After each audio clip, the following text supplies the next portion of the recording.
Olá, caros estudantes. Vamos aproveitar aqui o momento para a gente poder fazer alguns exercícios sobre limites. Nós estamos trabalhando ali na nossa seção 2.1, 2.2, 2.3, mais 2.2 e 2.3, né? Então a gente vai fazer alguns exercícios conversando sobre cálculo de limites, utilizando aquelas propriedades dos limites. Então vamos começar tentando calcular o limite quando o x tende a 2 da função x ao quadrado menos 1 dividido por x menos 1. Note que nós estamos calculando o limite de uma função racional. Então, nesse caso, a primeira coisa que fazemos é verificar o limite do numerador, a função que está no numerador, e o limite da função que está no denominador. Então, o limite, quando o x tende a 2 de x ao quadrado menos 1, como é um polinômio, você pode apenas substituir o x e encontrar 4 menos 1, o limite é igual a 3. Para o denominador, o limite quando o x tende a 2 da função x menos 1, mesma ideia, você substitui o x, porque é um polinômio, 2 menos 1 é igual a 1. Como o limite do denominador e o limite do numerador ambos existem, os limites existem, e o do denominador é diferente de zero, então você pode usar a propriedade que diz que o limite do quociente é o quociente dos limites. E aí você pode escrever aqui no cálculo do limite que o limite de x ao quadrado menos 1 dividido por x menos 1, quando x tende a 2, é o limite.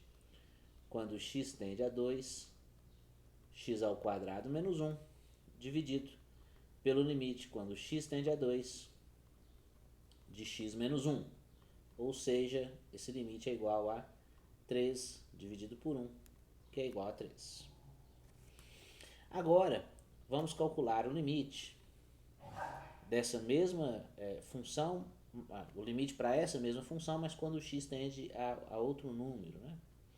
Então vamos fazer o seguinte, colocarei aqui mais uma folha.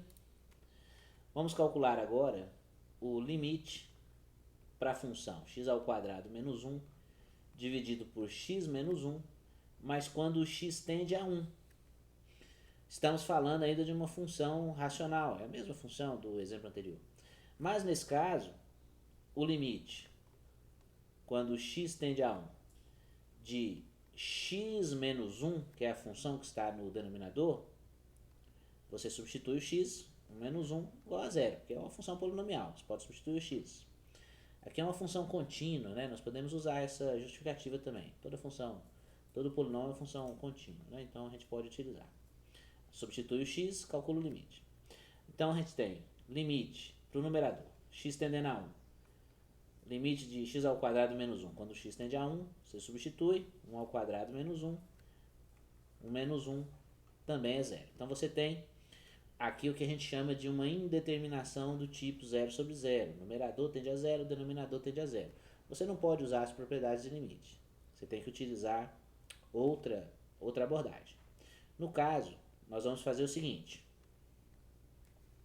Vamos procurar o limite para essa função, mas primeiro nós vamos decompor o numerador. Vamos decompor o numerador, x ao quadrado menos 1, escrevendo a seguinte coisa. X tende a 1, limite para x tendendo a 1 da função. Aqui é x ao quadrado menos 1, você pode escrever x menos 1, que multiplica x mais 1.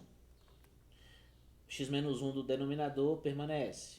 Como você está aqui calculando o limite, você pode simplificar o x menos 1 do numerador e o x menos 1 do denominador. E aí o seu limite agora fica o limite, quando x tende a 1, da função x mais 1. Mas a função x mais 1, polinômio, você pode substituir o x e encontrar 1 mais 1 igual a 2. Esse é o limite da função. Então era isso.